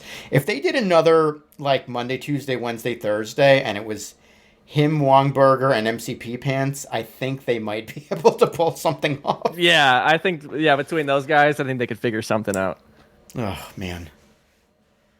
But yeah, such good episodes in Aqua Teen. I mean, I really hope there's a new season. I know, and I have no idea how to tell. You know what I mean? Like, I don't know what metric they have to reach to get those. I could read you guys in my Instagram group here. I did a poll about people's favorite episodes from the season. I could read you down the list here. So sure. In first place we had Anubis. Mm-hmm. In second place we had Shaketopia. In third place we had Get Lit Upon a Sit Upon. In fourth place, A Quiet Shake, and then in last place, script title, The T's Are Twos, but I said it correctly instead of the twos. They were all good episodes, but I think those last 2 really hit home for, like, the classic Aqua Teen feel. Yeah. Which, again, it just goes to, like, it sucks because it seems like everybody was ramping up, like, on all cylinders here to start making some really great episodes, and then they had to stop right as soon as they hit, like, a groove. Yeah, it's kind of, I mean, I get it, but I don't get it. The 5, like, why 5 and not 6? But I mean, that might just be what they were able to afford with all the hemorrhaging that's going on internally. Right. Yeah. So I mean, John, you probably know, but like they kind of did 6 because they redid the animatic for the Boston episode. I had heard that. And they showed that at the Boston Comedy Festival, so I assume that was fit into the budget. So they maybe had a teeny bit of money left over to go back and redo that, is my guess. But I don't know that we'll ever see that or not. It's a shame, because when they first came out with the episode, and they're like, oh, this will never see the light of day, and then I would ask Dave about it from time to time, and he's like, maybe if the mayor retires, maybe I could show it to you at William Street, maybe this, maybe that. And then it turned out to be leaked. Supposedly, it was leaked by people who got fired from Adult Swim. I could see that. And then that got put onto Archive, so it's forever. I don't know if it's still on Archive or it's on Vim. It's on one of the places. It's got to be somewhere. And then this new one, I haven't. People ask about it from time to time, but I haven't seen it. So yeah, I've seen clips. Like, I think it kind of follows the original leak. It's just like looks better a little bit. It's not like fully animated, but yeah, again, like so I guess they kind of did that 6th one. But if we don't get to see it, then what does that matter, right? Yeah, it don't matter. None of this matters. None of this matters. I just hope there's room for more Aqua Teen, and maybe with again, alluding to the whole what's new is old, maybe that could be like one of the staples of Adult Swim going forward. Is you got kind of a more centered Rick and Morty, you got Aqua Teen, and some of the newer shows like Teenage Euthanasia was good. I didn't get to finish. Teenage Euthanasia is very, very good. I didn't get to see the rest of the second season, but I saw the first few. So good. YOLO, everything that Michael Cusack touches is gold. I don't know. This was the year of the chicks. Not one, but 2 shows about women. With very few male characters. And yet only one of those is written and produced by women. Yeah. Yeah, Teenage Euthanasia is 2 women. I am so upset that I missed that interview. Like, I know, you I'm keep saying kicking myself to this day. Stupid fucking cats. Maybe I thought she was gonna die. Maybe they'll have a season 3 and they'll reach out to us, or maybe, like I was saying earlier, maybe go back to guerrilla style, reach out to people and say, "Hey, you want to do a podcast with people who don't make?" You want to do a podcast? Make it real cheap. Make it kind of sexy. I got podcasts here. I got podcasts. $5. Wait, they have to pay you $5 to come on your podcast? There was a thing that was, I don't know if you've ever come across this, Ronnie, but there's a thing out there. It's like, pay people to be on your podcast. I'm like, no. Absolutely not. Like, what do you think? We get paid for this shit? No. We don't get paid. We can't pay you. I've never been paid for this thing. Even the Patreon is only $1, and no one donates to that. Hey, we need to contact our friends in Turkey who listen to the show. Yeah, I don't even know who listens to the show anymore. I mean, Chartable sends me an email every week, and it's like blank. It's like, well, you had United States, but now you don't have United States. You guys got to put up more episodes. I know, right, John? That's true too. But again, we really don't like I was saying before. It's either we sit here and say the same thing over and over again. Right. Oh, did you watch this? Like, I can ask everyone, hey, who saw the Rick and Morty's new season? I did. I haven't watched Rick and Morty since season 3. Okay, Ronnie, have you seen Rick and Morty? No, I mean I've seen the first 2 seasons years ago. It was good. It was a lot more centered, I felt. I felt like it was a little too silly, but I got addicted to the Rick storyline and the Rick and Morty storyline, like, and I've really enjoyed seeing how Morty has become kind of jaded, and ever since the episode where they did the Purge, that wasn't the Purge because of copyright issues, but I like seeing Morty's growth into like this do-gooding kind of sociopath.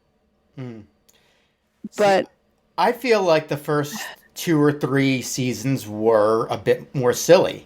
You know, you had a lot more episodes. And I think with Royal and Gone, thankfully, it's gotten more, they've flattened it more where it's not these super elaborate storylines. It's like even the fact that, I forget who wrote about it, maybe it was Comic Book or somebody was like, hey, we're not ending the season on a cliffhanger. We got rid of the cliffhanger from last season halfway through, which I would mention it, but no, spoil it. You know, I don't know if either of you guys tend to watch it, but I don't remember it, but that doesn't mean anything. You could tell me. What's the spoiler? Okay, well, spoiler alert. They end up killing Prime Rick with the help of Evil Morty. Comes back and is like, "What the hell is going on? You guys are messing up my groove here." Because Evil Morty leaves the dimensions and he goes. I think it was like 1 or 2 seasons ago. He leaves. And see, now you lost me. That's why I need Aqua Teen. There's no continuity. I don't have to know who Evil Carl and Prime Meatwad is. There is continuity. There is some the Rabbot Mall. Right. Rabbot Mall. Yes. Powerpuff Mall, yeah. There were the Markula trilogy. The Mooninites. I'm going back. I'm convinced that Aquadon convinced me that every episode minus the Markula ones are like their own pocket universe. Because that would kind of explain why certain characters are dead and then come back. I could be wrong. Yeah. So anyway, Rick and Morty, let's wrap that up and John and I watched it and we enjoyed it. I thought it was good. I kind of wanted but to my point, more dramedy out of it. That's the whole thing. We don't do deep dives into this. It's like, did you watch it? Yes. Did you watch it? No. Did you watch it? No. Okay, moving on. And then the fact that we really, there's scant interviews that we do. Like the last one we did was, we had Rilo on, but he's more of a contributor now than a guest. Sorry, the name is blanking. I'm blanking out now. Rilo, we don't give a shit about you now that you've been on the show more than 2 times. Now that you're just a dirty contributor. Get out of here. But I mean, can't stand that guy. I would say this at the end, but I mean, I could say it now. You're welcome to come back and help us, with episodes, Ronnie, if you want to. You don't have to do the deep dives that you do on your show. Yeah, you can just come here and talk about your period. That's what I do. No. Oh, okay. I didn't know I could do that. Well, then, yeah, have me back once a month then. Jesus Christ. So, I mean, in short, the picking apart of shows and the lack of guests, that's really why we don't do these too much. And I've said, if people want to help contribute, just hit us up and we'll try you out on the show. Or if there's guests out there, Dave hit me up. I think Dana wanted to hit me up at one point, but I'm sure you've tried to get Dana on the show. No, not yet. Oh, really? Yeah. No, Wait. I can play a soundbite of Dana. Hold on. Let's hear him. I can find it. Where is it? It's probably labeled as cat barf. I know. I can't find it. I don't know where it is. Oh, right there with the cat. My cat just barfed on my stomach. That's Dana's impression of me. My cat just barfed on my stomach. Yeah, that's what I sound like. Dana's a very busy man, and we love him. Yeah, he's got a lot going on. He's hard to wrangle. Let's put it that way. He's on the Star Wars show Disney. He's on every show now. He played a Jabba the Hutt. He played Jabba the Hutt. He wasn't Jabba the Hutt. He was just a fat slug man. And I saw the episode on the cruise, and I was like, hey, that's Dana. And nobody was around with me. Adam was off hiking somewhere, and my parents were in their room, and I was in my room all alone on the ship, just feeling sad and alone, and like, holy shit, it's Dana. But it was also Star Wars, so I couldn't get into it, because I think that movie chain is like bullshit. So, Dana has touched all of the pillars of cartoon/children's television. No kidding. I mean, he's Patrick Starr's grandfather. He is the ghost in Ghost of Molly and McGee. Aqua Teen. I'm blanking on other shows. That show. Did he get his start on Aqua Teen? Yeah. Wow. Aqua Teen makes greatness. They make stars. They make stars and starfish. It just takes a few years. Eventually, you'll get there. Yeah. Anyway. All right, so we did YOLO. We did. Yeah. We had the Venture and Metalocalypse movies. I know, Trish, you didn't watch the Metal movie because it's not. I didn't know it was on. It's out on digital and Blu-ray, but they never, for whatever reason, they never put it on Max. They never bullshit. That's how I watch everything is on Max. Except they never put it on Adult Swim. But Venture Brothers, for some reason, they put a number of times on Adult Swim. Not that I'm not complaining, and they have. Do you know if Prime has it? Maybe. I don't know. Venture was great, though. Venture was great. Venture was very great. Metalocalypse, but we discussed it. Yeah. And it is almost 7 p.m. Okay, fair. Metalocalypse, I enjoyed, but I feel like it was 10 years too late. I feel like it was really a wrap up for the fans, where it's like, oh, the show has been gone so long, and you guys have been begging us to wrap it up, and here's the wrap up, the end. Here's a cameo from John Schnepp at the end, which I was so happy for that. I almost cried. Wow. I literally almost cried when he shows up, and then at the end when it says in memory of John Schnepp. Oh, that's crazy. That's awesome. I almost cried because we had him on a couple of times. Oh, nice. Yeah. Yeah, a very You're important so part of nice. Aqua Teen, as you guys know. That as well. Yeah, he did the original backgrounds. He did the fake wisdom cube. Yeah. The Clown dumbass. downtown frown. Oh, he was great. He was great. And But what's all the nonsense going on with Max? there's shows being pulled. There's shows coming back. There's other shows being Why pulled. are they There's- pulling there's anything out of the specials. Adult Swim? Like, They why do. are they pulling any Adult Swim shows out? Like, it's the only fucking place you can find Adult Look. Swim shows. They're doing the same shit that most of the streaming services do, where it's got Yeah. an expiration date. Yeah, and Just- and they But and what were you the gonna say? reason I wanted Max, the reason I wanted that service to even exist, the reason I was excited for it, and like when it was first coming out, they let you like pre-order like your subscription and stuff, and I did that for like the intro price and all that. It's because the entire thing was they were gonna have the big Adult Swim library Mm-hmm. Me too. Yep. and Cartoon Same thing. Network stuff and all that stuff, and it's like I don't have it anymore because paying for streaming services has become Mm-hmm. like unbelievably Everything is at least expensive. $15. Yep. But like Or 9 even for then, ads. keeping it- yeah, I $9 for yeah. with ads, or $15 for it without ads. But like, they don't even have all the stuff I want to watch anymore. It's all just gone. Here's my story about Max. So I got it when it came out. The same pretense that Jason just said. Oh, it's going to have the Adult Swim library. It's going to have this. It's going to have that.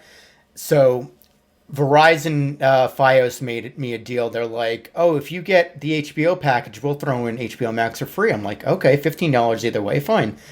So then they started pulling stuff, and I'm like, to Jason's point, I'm not going to spend $15 of this for the same HBO stuff, for the stuff that they're pulling, not pulling. We're guessing that they're going to pull it, and if I really want to watch it, there's like 500 other places I can get it. I have DVDs, I have Blu-ray, I have on demand, I have this and that. So I said, let me pull it from Verizon, and when the subscription is done, then I'll consider going with ads. So Verizon canceled I canceled my subscription with Verizon. I guess they don't tell Max right away. So I had it for a few months. Nice. I think I canceled I want to say the end of summer, and they finally, I think the beginning of this month, said, oh, you don't have a subscription with us. I'm like, oops, they finally caught up. So I don't know if that's a thing going forward, or if that was just a bug in their system, but I'm like, oh, it was nice to have free Max for a couple of months. All right. I just took an edible. I have to cook dinner soon. Okay, well, the last thing I want to say about that is the whole nonsense with Max, the whole thing, the whole rumors of, oh, now Warner Brothers Discovery is going to team up with Paramount. I'm like, please stop. Please. Enough. Yeah, does that mean you get free Paramount Plus with your Max subscription? Because that would be awesome. It means they're going to merge the streamers again. It's going to be some kind of standalone. They're probably going to have Paramount Plus by itself, like they have Discovery Plus by itself, so they don't piss off the people who have it already. And they're going to have Max as one own service. That's probably going to be around what Disney is. What are they at, 17 now? I don't know. It's going to be it's going to be like $17 to $20 a month, and it's going to have probably some of what they both have. It's just absurd, and you shouldn't. Kids and adults alike at home, don't depend on streaming for the be all end all. In fact, I wrote an article. I kind of secretly posted it at this point. No, I didn't. At a point, and just give it a read. It's just like there's so many other places you can go. Don't call it quote unquote.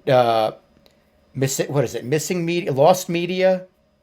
It's not on streaming. It's lost. It's lost media. We can't find it. There's so many other places, and I mean, I know a lot of people have said it, but maybe you got to put your pirate hat back on. I mean, I don't like to encourage it because I lose creator friends that way. I'm pretty sure that's why Dino unfriended me on Facebook. Or was it because I told him to wash his hands after using the restroom? No, because we were friends on Facebook a long time after that interview. I should repost that interview. I think once I get things figured out, I'm gonna repost some of the classic interviews. But yeah, that's my last soapbox. Ronnie, thank you so much for coming on and sticking out with us. Sorry if this was Thanks for having me. Sorry if this went on a little bit too long or there were things No, this in was between. You're welcome back. I wish we could have gotten to other HBO shows like 90 Day Fiance. I could talk about that. Oh god. Wait, what? Well, Trish can talk about that. I think my wife watches That's that for our from other time to time. podcast. 90 Day Dude, Cast if you that have Trish a and I are 90 doing. Day Fiance Aqua Teen special, I will be on there. I will give you all my opinions. I think Angela is garbage. I hate Yes. I hate Sarper. I think he looks like he's made of plastic. I hate Shekinah because she's just like, I like having my man tell me what to do. bossed around. I think it's great. I hate them. And then they're judging all the other cast members. Like, they're saying mean things about Holly because her hair is long or something. Yeah, Like, yeah. what the fuck? Get a fucking life, you pieces of shit. You absolute pieces of dog shit. Well, you guys Anyway. can tune into 90 Day Fiance Hunger Force podcast that Trish and I are starting up. Dating is forbidden. Yeah, dating is forbidden. Dating nationally is forbidden. Only internationally is allowed. Oh, and Rob. Rob is a knob. Like, he is. Sophie's mom is so right. I hate Rob. He's like, yeah, I mean, like, I can't be with a girl unless she looks good. And, you know, I deserve a girl that looks good. I'm so great. And he's constantly gaslighting her. He's like, you're bisexual? That means you want to be with a woman. It doesn't fucking matter if she's ever been with a woman or not. That's her bisexuality, but she's into men too. And you don't fucking see her looking at other men, unlike you, always jerking off to random girls who text you and send you nudes. Like, I hate Rob. I hate every person on that show. That's why I keep watching it. I hope he shits his Except for pants. Kenny and Armando. I like them. I need to Oh my find god, out I love if Kenny my, and Armando. I need to find out if my mother-in-law still watches. Well, you need to, because we need more guests on our podcasts. So She'll never do We a can have a podcast. 90 day. we'll get her. She's All our dream right, guest. so can I read to you from our sponsor? Sure. Special sponsor? Yeah. So the Swimcast, as always, is brought to you by Dongus Airlines. Dongus Airlines, fly the girthy skies. Dongus Airlines will get you up in the air and back down, be it by a pilot who knows what they're doing or simple gravity. You may get to your destination even. Dongus Airlines. FlyDongus.com. Brought to you by Carl's Jr. Oh god. Brought to you by Brondo. Oh god. Are we doing classic Swimcast shtick for Ronnie? It's got what plants crave. I want the full experience. Grape nuts. Grape nuts help you poop. I forget. Oh, what hold else. on 1 second. I'm Oh. going to talk to Mr. Dongus. Aquafresh. I forget why Aquafresh was a sponsor. I guess ACPM proper does have a couple of sponsors, but I what is it? Digital Coffee? No. Oh, yeah, the digital coffee. No, what is it? I forget. I'm a lousy spokesperson. Gamergrind.co. Yep.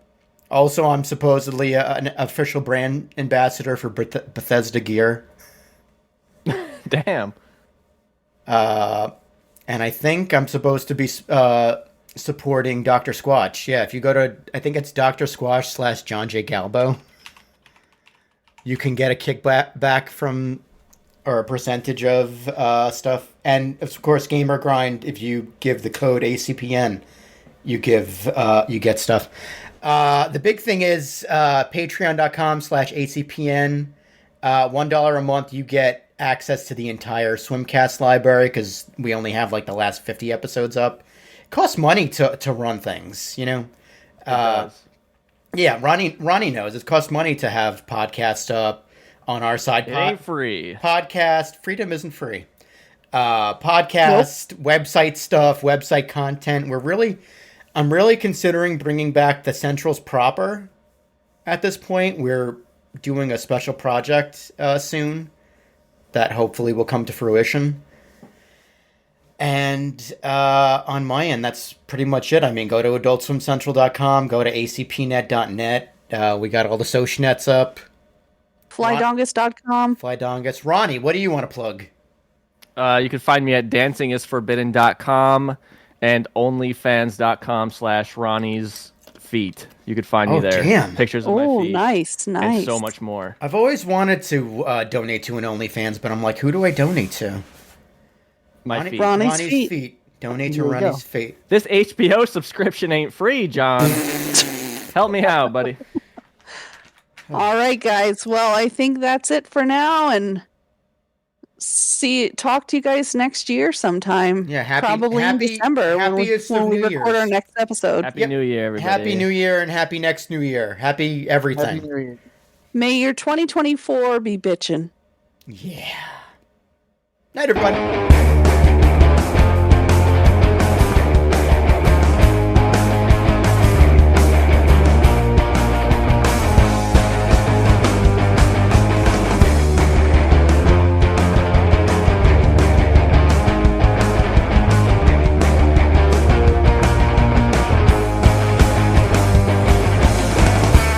This has been an Adult Swim Central production.